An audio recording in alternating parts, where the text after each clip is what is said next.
मैं धन्य हो गया। आज सुदामा जी कह रहे हैं मैं अपने मित्र की शरणागति पाकर मैं धन्य हो गया। अब देखिए कितने आश्चर्यचकित हैं ठाकुर जी अपने परम मित्र से मिलकर के वो कह रहे हैं मैं धन्य हो गया, मैं पवित्र हो गया। इधर सुदामा जी भी कह रहे हैं अपने मित्र से मिलकर मैं धन्य हो गया। ये देखिए लीला, कोई किसी से किसी को बड़ा नहीं मानना, कोई किसी को छोटा नहीं मानता। सुदामा जी कहने लगे मित्र पाकर की प्रेम आपका मैं धन्य हो गया। सभी कोई हाथ उठाकर तालियां बजाएंगे और दुख की घड़ी चली गई, हमको आनंद ही आनंद है। हरि बोल। पीछे माता है सभी सब कुछ तो है ना। अच्छा एक बार बताओ, आज अंतिम दिवस है, कथा का विश्राम दिवस है और आज हम कंजूसी कर रहे हो। यही रात अंतिम, यही रात भारी। आज कहीं मेरा है, कल का झमेला है। आप कहाँ होंगे और हम कहाँ होंगे। इसलिए सभी ऊंचे ऊंचे हाथ उठाओगे तुम सबको मैया और मेरे पिता से भैया सबको तो मेरी कसम है, तो हाथ उठाकर ताली ना बजाओ। और जो मेरे गुरु चांदी बोला होता है हमारे पत्रकार महोदय जी साहब, हरि बोल, जय हरि।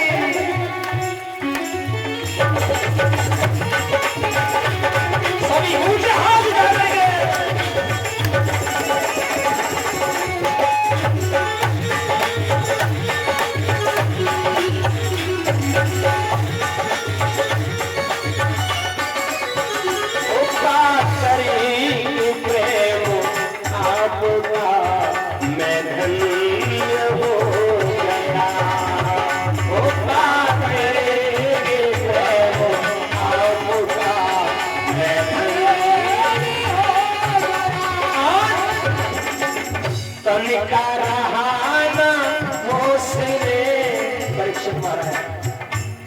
हमें ये भी पता नहीं चला कि इस कोटपुरा गांव में हमें 8-9 दिन कब बीत गए। हमें ये महसूस ही नहीं हुआ कि हम बाहर कथा कर रहे हैं। कई जगह ये 7 दिन काटने बड़े भारी हो जाते हैं सब। भैया आनंद ये मालूम पड़ गया 7 दिन की कथा हो रही है, इसलिए बड़ा आनंद आया था। आपका प्रेम मैं अपने मुख से बयान नहीं कर सकता। और ये इस गांव की ही नहीं, कोकापुर की बढ़इयों से भैया जी भवानी रानी जी के अनेक मेहमान भी आए। हमारे विद्यालय परिवार से प्रधानाचार्य महोदय भी पधारे, बड़ा समय दिया, मूल्य समय दिया। मैं आपका बहुत बहुत आभारी हूँ, हृदय से आपको साधुवाद देता हूँ। इसलिए तन का रहाना होश में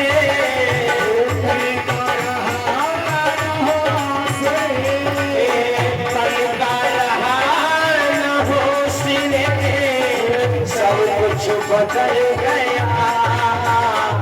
ये भाई चलिए, ये सत्य बात है ना, ये कड़वा सत्य है। जब हम प्रथम दिवस में आए थे भक्तों, और तो बारिश अधिक हो रही है। मेहमान भी कहने लगे, कोकापुर वाले भी कह रहे थे तो पंडित जी ऐसा करो 10-15 दिन आगे बढ़ा दो इसको। हमने सोचा भाई इसको दिखता है आगे कुछ गड़बड़ तो वो कहेगा, लेकिन जो कोकापुर वाले वो सामने बैठे हैं।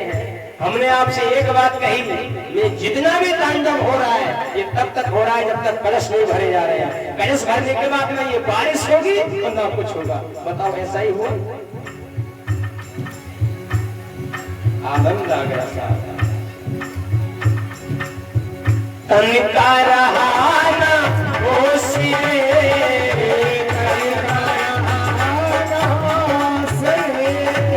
सब कुछ बदल गया। पाकर प्रेम आपका मैं धन्य हो गया।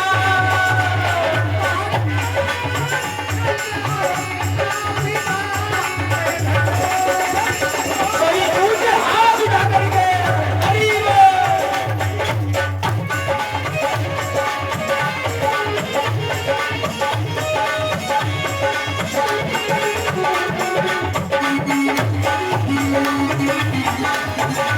श्री राधे कंजूसी नहीं ऊपर हाथ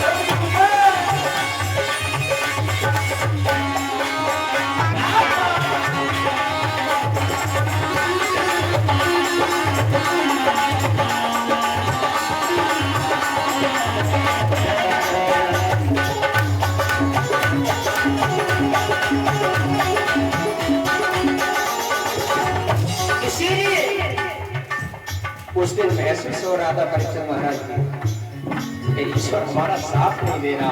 हम तो जब भी कोई कार्य करते कोई ना कोई बाधा उत्पन्न हो जाती है। जी परीक्षित महाराज जी अभी आप हमसे परिचित नहीं है। और कई लोग जो कह रहे हैं ये क्या कथा कह रहे हो। तो बड़ा कष्ट हो रहा था उस समय। परीक्षित महाराज ने सोच रहे क्या भगवान ने हमारे साथ किया।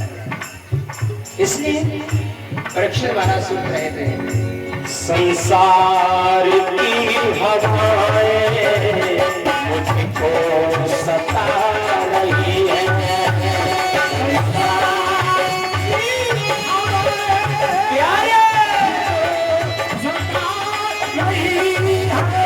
संसार की हवाएं मुझको सता रही है। इसीलिए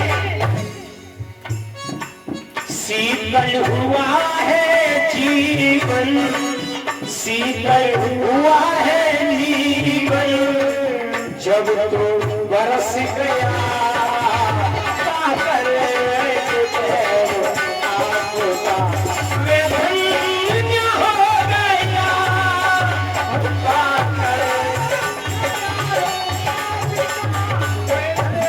सभी आनंद के साथ सभी आनंद का हाथ करके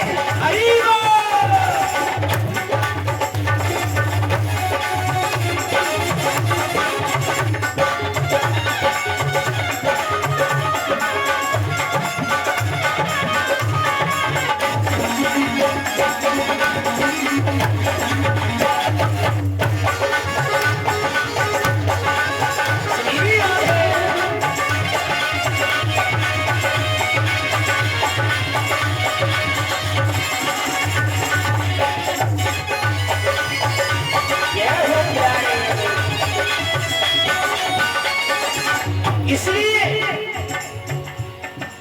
अगर विश्व में जीवन बेहाल जिंदगी यदि हमारा किसी भी जरा संशय में तो जीवन बिगड़ जाएगा साहब। इसलिए सब कुछ प्रभु को समर्पित कर देना चाहिए। और जिसने परमात्मा को सब कुछ समर्पित कर दिया। एक तो बात और बता दो आपके साथ किसी ने बुरा कर दिया आप उसे दंड देने का प्रयास न करें। वह सारा कुछ परमात्मा को समर्पित करें ठाकुर जी को समर्पित करें सब कुछ सुलभ हो जाएगा। अगर निसों में जीवन बेहाल जिंदगी अगर निसों में जीवन बेहाल जिंदगी इसलिए प्यारे दर्शन हुआ है आपका हे मेरे गोपाल हे मेरे श्याम दर्शन हुआ है आपका मौसम बदल गया। इसमें कोई गलत तो नहीं है बदल गया था मौसम इसकी कृपा है।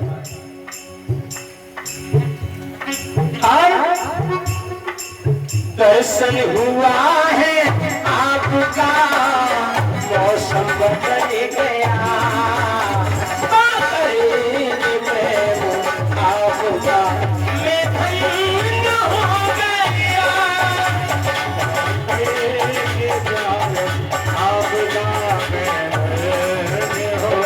सभी ऊंच से हाथ करके बोले हरि बोल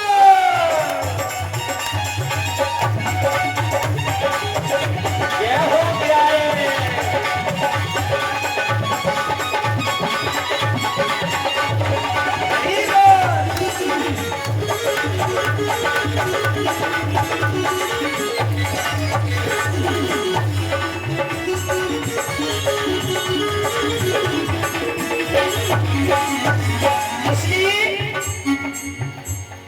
कंगाल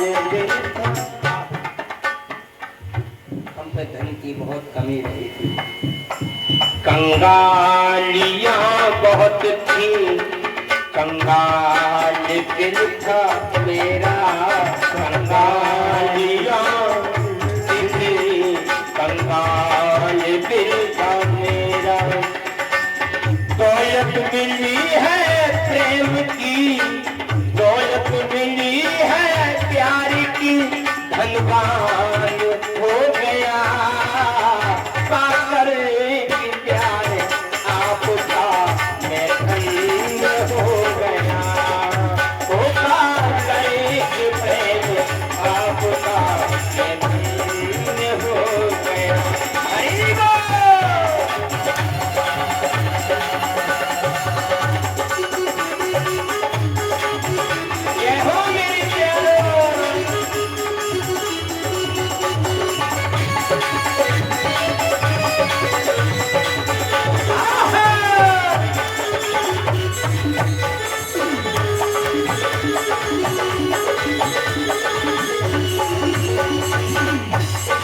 और प्यारे दुनिया की झाड़ियों में अटका था मेरा जीवन, दुनिया की झाड़ियों में अटका था मेरा जीवन।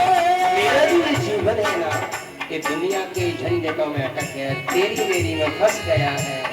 इसलिए दुनिया की झाड़ियों में अटका था मेरा जीवन, दुनिया की झाड़ियों में अटका था मेरा जीवन।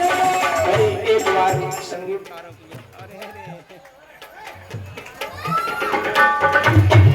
एक बार सभी जोरदार मुझे हाथ करके संगीतकार के तालियों से स्वागत कर दीजिए।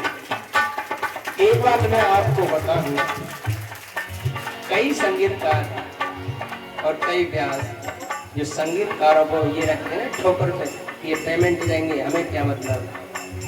यदि संगीतकार चाहे तो व्यास की औकात नहीं जो एक जरा सा मुख खोल दे। ये दोनों भुजाएं होती हैं संगीतकार व्यास की।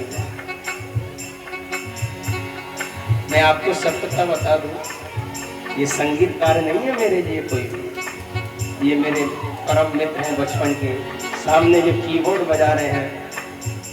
मैं आपको सत्य बता रहा हूँ, रिश्ते में मेरे मौसेरे बहनों ही लगते हैं। मैं वास्तविकता में धन्य हूँ। जब अपनों का साथ होता है तो हिस्सियां नहीं रुकती, अपनों का जब साथ मिल जाए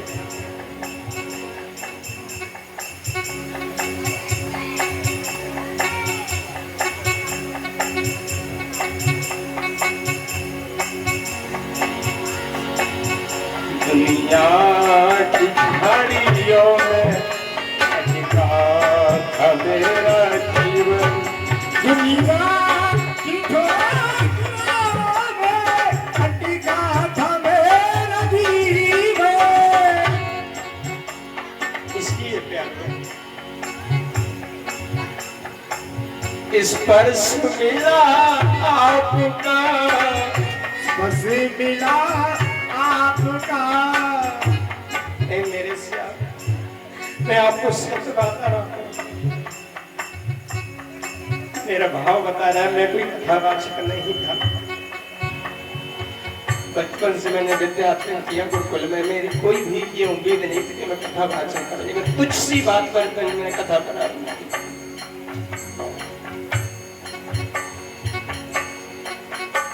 साथ मेरा पूर्ण सहयोग मिला।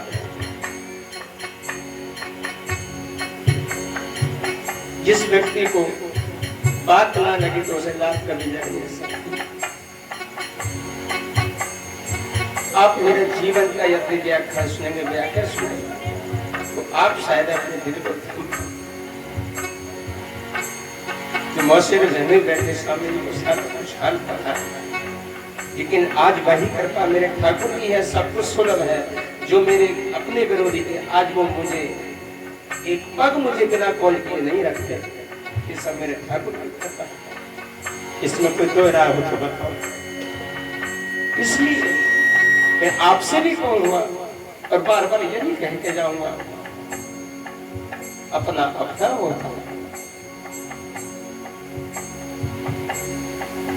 अपने से कभी कोई बात छुपानी नहीं चाहिए। जो गैरों को अपना मानते हैं वो कदापि अपने नहीं हो सकते। और ये एक बात आपको कहूंगा, आपको हृदय में उतारनी पड़ेगी। आपका कान उतारे या ना उतारे मेरा बताने के बारे में, यदि भी कोई भी अनुष्ठान कराए या कोई भी कराए, ये पाखंड से दूर हो जाइए, तभी आपका कल्याण होगा। जो आप रामायणों में, कथाओं में, भागवत में जो तांडव कराते हैं ना, इससे उद्धार नहीं होने वाला। मैं स्टाम्प पर लिख के दे जाऊंगा, यदि आप ऐसे उद्धार पा जाए। आए दिन कथा में कोई ना कोई तांडव हो ही जाता होगा। इस कथा में कोई हुआ है बताओ? ये मेरी कथा नहीं है, आप सोच रहे हो ये अपना घमंड करके कह रहा है, नहीं, ये ठाकुर की कथा है। जिसने जो हमें निर्देश दे दिया, जिसने जो मर्यादाएं हमें बता दी, हम उन मर्यादाओं में रहकर के कथा करेंगे, कैसे लाभ नहीं होगा। वही हमारे विद्यालय भरकर है, वही गुरुकुल भरकर है। यदि हम गुरुकुल की पद्धति में रहकर के कार्य करें, अध्ययन करें, तो क्यों हम सफल नहीं हो सकते? अवश्य सफल होंगे। इसलिए अंतिम शब्दों में कहा प्यारे, दुनिया की झाड़ियों में अटका था मेरा जीवन, दुनिया की झाड़ियों में अटका था मेरा जीवन। स्पर्श मिला आपका, स्पर्श मिला आपका, जीवन सुलझ गया, पाकर के प्रेम आपका, जीवन बदल गया, पाकर के प्रेम आपका, जीवन बदल गया। तन का रहा न होश रे, मेरे तन को कुछ नहीं पता था। तन का रहा न होश रे, सब कुछ बदल गया, पाकर के प्रेम आपका, मैं धन्य हो गया। इसलिए मैं आपसे यही बार बार कहूंगा कि भगवान के प्रति प्रेम कीजिए, भक्ति कीजिए, भगवान की शरणागति कीजिए, पाखंड से दूर रहिए, तभी हमारा सनातन धर्म मजबूत होगा। अर्थात आप उम्मीद मत रखना। क्या नाम है बच्चे का भैया? भावना बेटी है।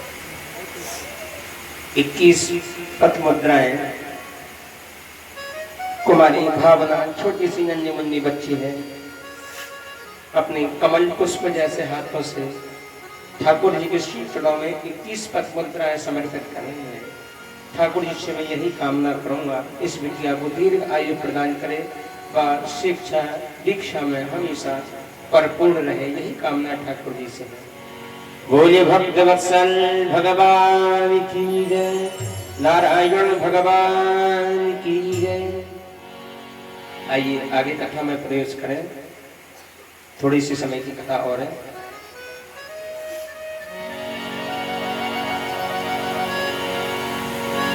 आज कुरुक्षेत्र में भगवान श्री कृष्ण पहुंचते हैं और वहां जाकर के बलराम जी से और गोपियों से और ग्वालों से भेंट होती है।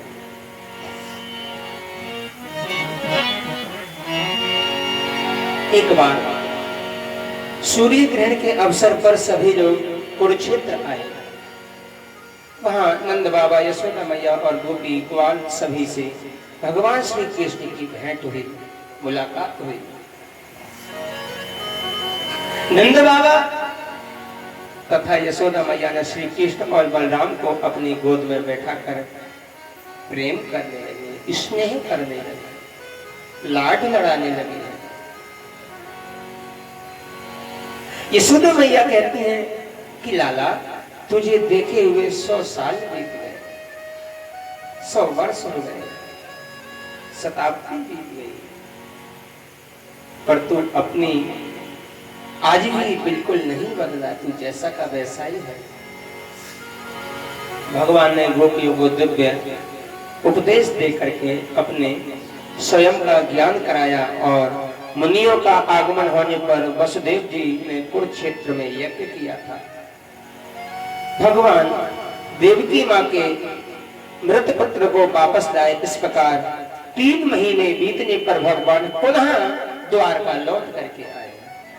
बोली द्वारकाधीश भगवान की जय, राधा रमण सरकार की जय, जय जय श्री राधे।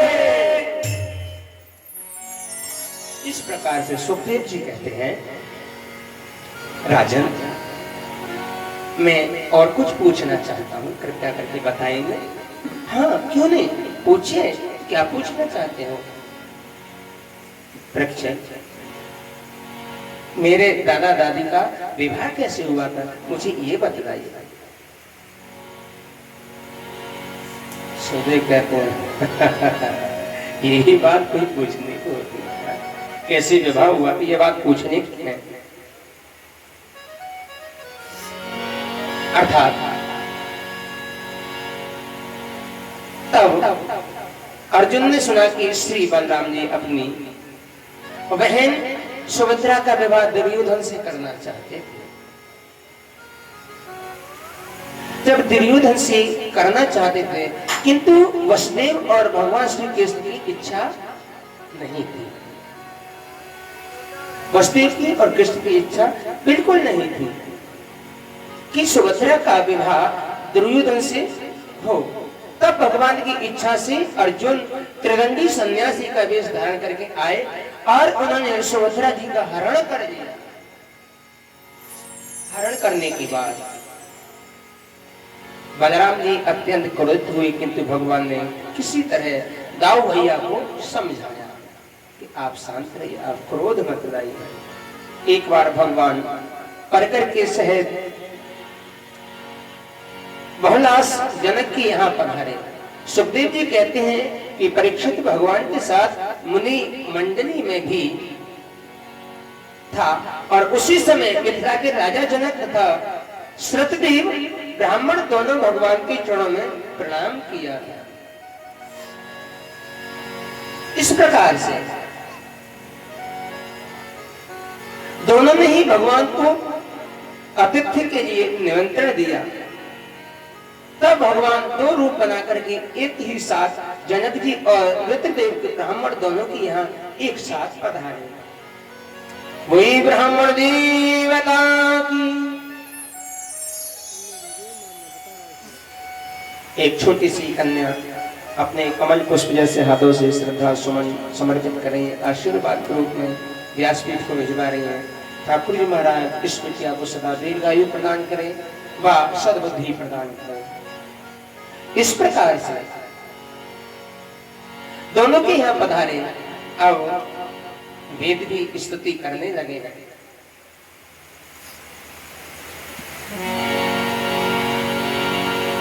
जय जय जय जामिजिता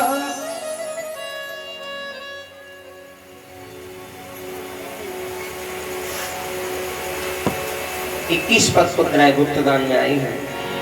ठाकुर जी महाराज सदा सुख शांति प्रदान करें। जय जय जय जामिजता दोष ग्रहित गुणा त्वमसि यदात्मना समवरुद समस्त भगवान। आज भगवान ने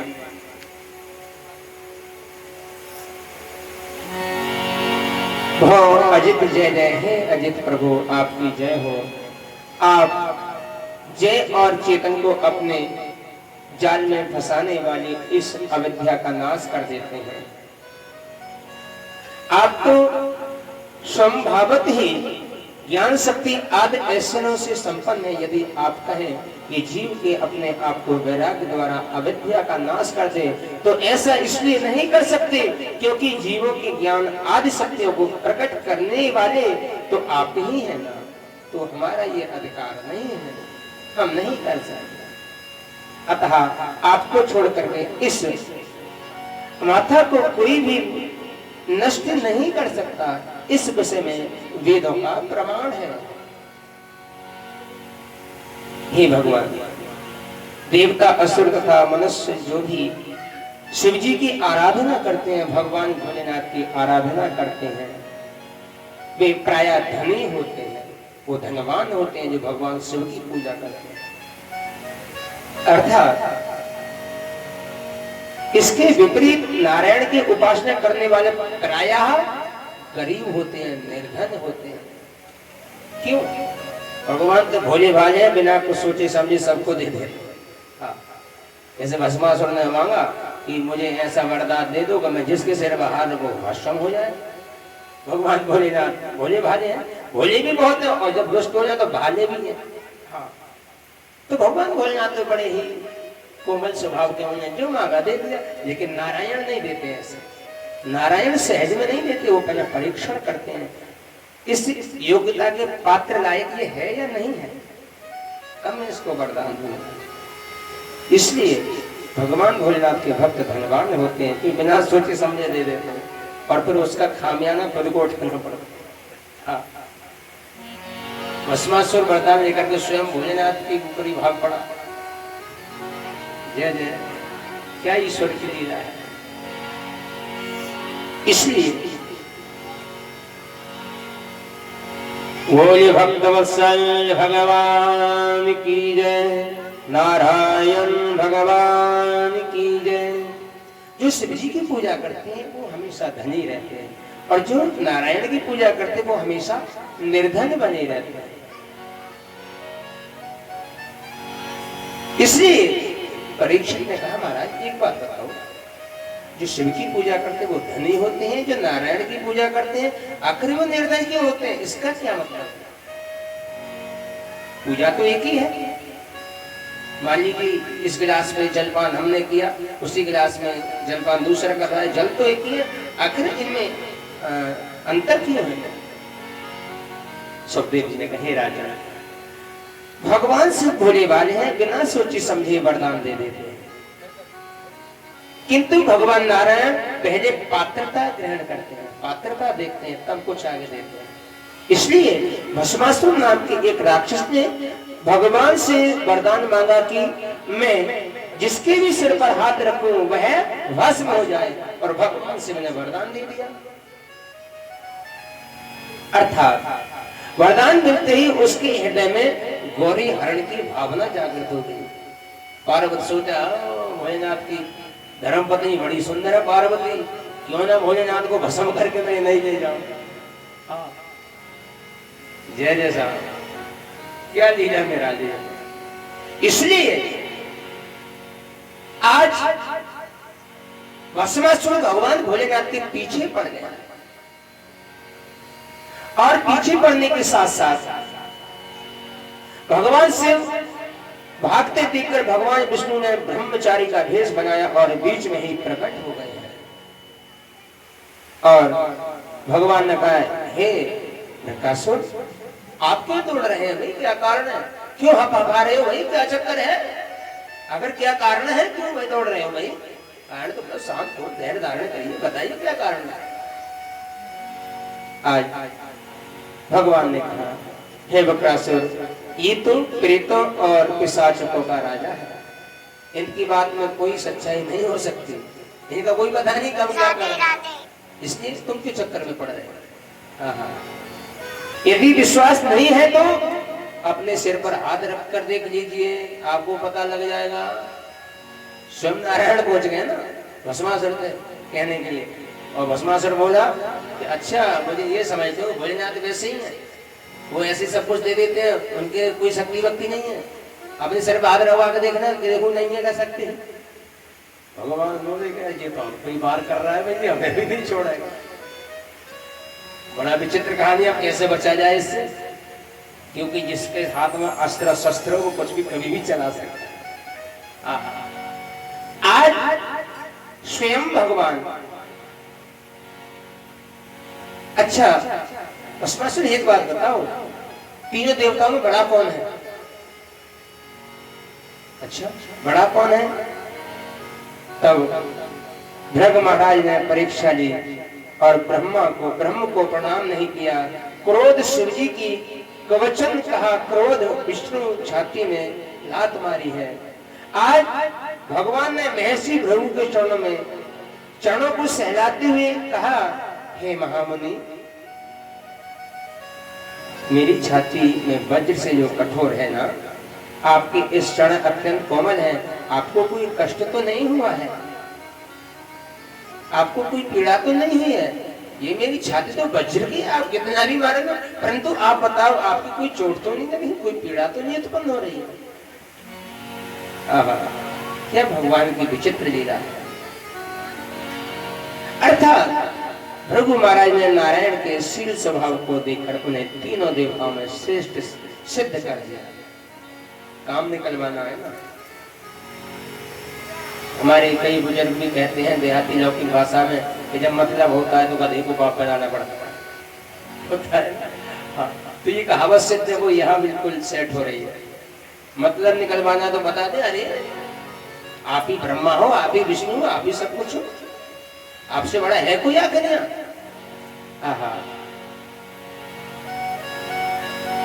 द्वारका के 10 पुत्रों का भौमासुर ने अपहरण कर लिया। जब भगवान अर्जुन को देख करके उस भौमासुर के पास गए तो उसने भगवान से प्रार्थना की, प्रभु अब समय हो गया है, लौट आइए। भगवान ने जब राक्षसों का वध करके पृथ्वी का भार उतार दिया, तब उन्हें लगा कि कहीं मेरा परिवार धरती का भार न बन जाए।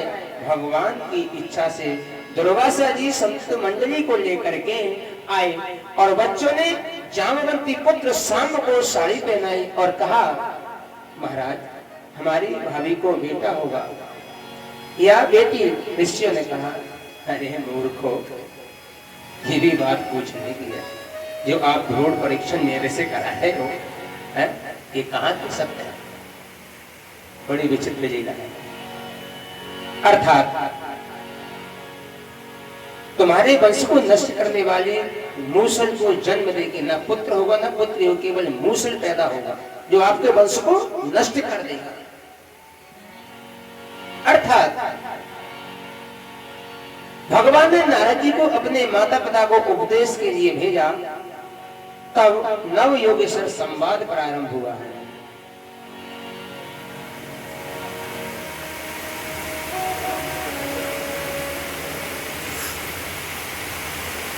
ये कुछ नामदाताओं की सूची है। 100 रुपए श्रीमान विजेंद्र सिंह राणा, ये तो आप ही हैं। 100 रुपए विजेंद्र सिंह राणा जो हमारे यज्ञपति के रूप में निर्वहन कर रहे हैं। बड़ी सेवा इन्होंने की, बड़ा प्रेम दिया है। उनकी पत्नी है सुनीता देवी, नाम भी सुनीता और वास्तव में सुनीता के लक्षण भी अच्छे। हाँ, यथा नाम तथा गुण, जैसा नाम है वैसा कार्य भी है। और एक पुत्र है आजाद राणा और एक पुत्र और है दीपक राणा और एक पुत्री है महक राणा। इन सभी ने मिलकर के 100 पद मुद्राएं ठाकुर जी के चरणों में समर्पित की हैं। ठाकुर जी महाराज इस सभी को सदा सद्बुद्धि प्रदान करें। अच्छा, ये 50 रुपए डॉक्टर जीवन राणा जी, जो कि हमारे इस दान सूची को संभाल रहे हैं, कार्य कर रहे हैं, बहुत बहुत हृदय से आभार। ये 50 मुद्राएं ठाकुर जी के चरणों में समर्पित कर रहे हैं। ठाकुर जी सदा आशीष प्रदान करें। बोलिए भक्त वत्सल भगवान की, नारायण भगवान की। इस प्रकार से कबीर नाम की योगेश्वर महाराज जनक के जीव के कल्याण का रास्ता बताते हैं और भी कहते हैं कि भगवान अक्षुत के चरणों की निरंतर उपासना ही संसार में परम कल्याण है, परम क्षेम है। इसलिए गोस्वामी तुलसीदास जी ने लिखा है, सब कर फल रघुपति पद प्रेमा बिन को ना पावे क्षेमा।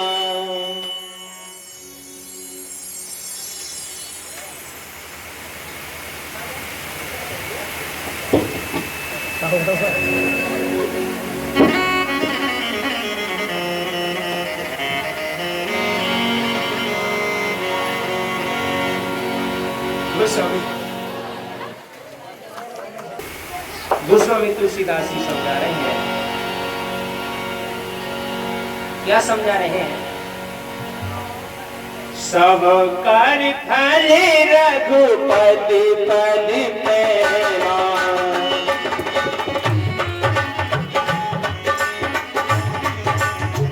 सब कर फल रघुपति पद प्रेमा।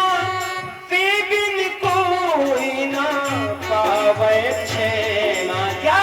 राम सिया राम जय जय राम।